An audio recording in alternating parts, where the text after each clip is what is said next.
अडानी की मुसीबतें छोटी नहीं है, परेशानियां उनकी बहुत बड़ी हैं और इस संकट से निकलने का रास्ता क्या निकलेगा या नहीं, ये हर तरफ चर्चा हो रही है।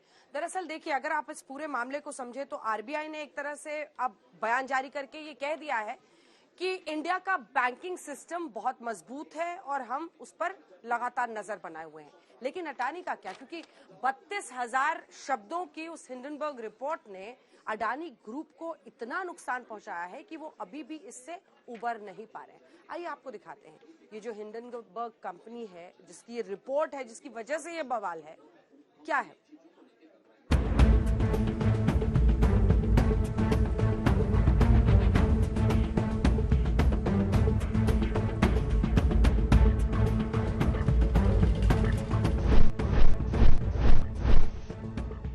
एक हिंडनबर्ग की रिपोर्ट ने दुनिया में अरबपतियों की लिस्ट में 2 नंबर तक पहुंचे गौतम अडानी को 21वें पायदान तक पहुंचा दिया। अडानी की नेटवर्थ को किसी भूकंप से मची तबाही की तरह हिलाकर रख दिया।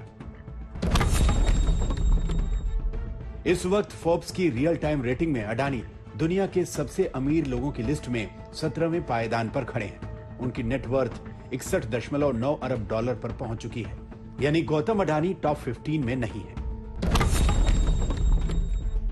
जबकि इससे पहले ब्लूमबर्ग की बिलियनियर इंडेक्स में शुक्रवार की सुबह अडानी को दुनिया के सबसे अमीर लोगों की सूची से 21वें नंबर तक खिसका दिया था। इस साल अडानी 48.5 अरब डॉलर की नेटवर्थ गंवा चुके हैं। लगता है गौतम अडानी के लिए अभी तक कुछ भी ठीक नहीं चल रहा है।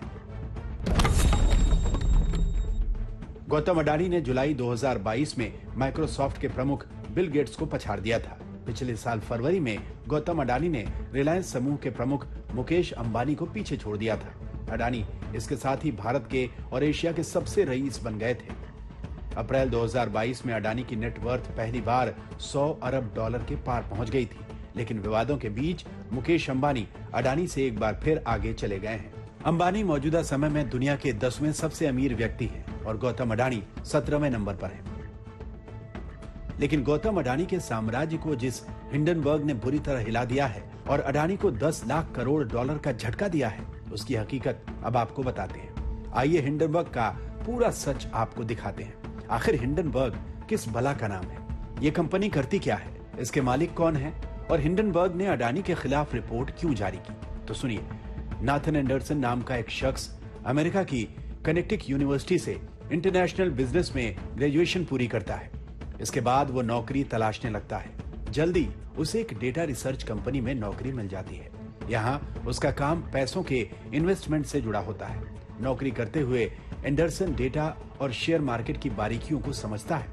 उसे इस बात का अंदाजा हो जाता है कि शेयर मार्केट दुनिया के पूंजीपतियों का सबसे बड़ा अड्डा है। इसमें काफी कुछ ऐसा हो रहा है जो आम लोगों की समझ से बाहर है। इसी वजह से एंडरसन के दिमाग में फाइनेंशियल रिसर्च कंपनी शुरू करने का आइडिया आता है और 2017 में एंडरसन हिंडनबर्ग नाम की एक कंपनी की शुरुआत करता है।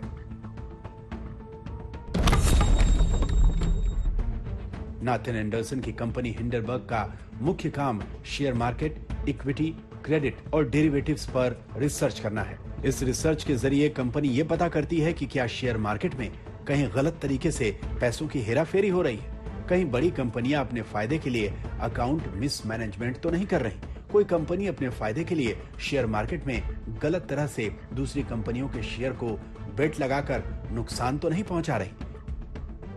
इस तरह रिसर्च पूरी करने के बाद हिंडनबर्ग कंपनी एक विस्तृत रिपोर्ट पब्लिश करती है। कई मौकों पर इस कंपनी की रिपोर्ट का दुनिया भर के शेयर मार्केट पर असर देखने को मिला है। अब आपको बताते हैं कि हिंडनबर्ग ने अडानी की कंपनी की रिपोर्ट क्यों जारी की।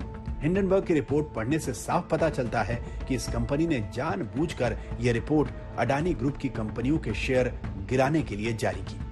आज तक ब्यूरो।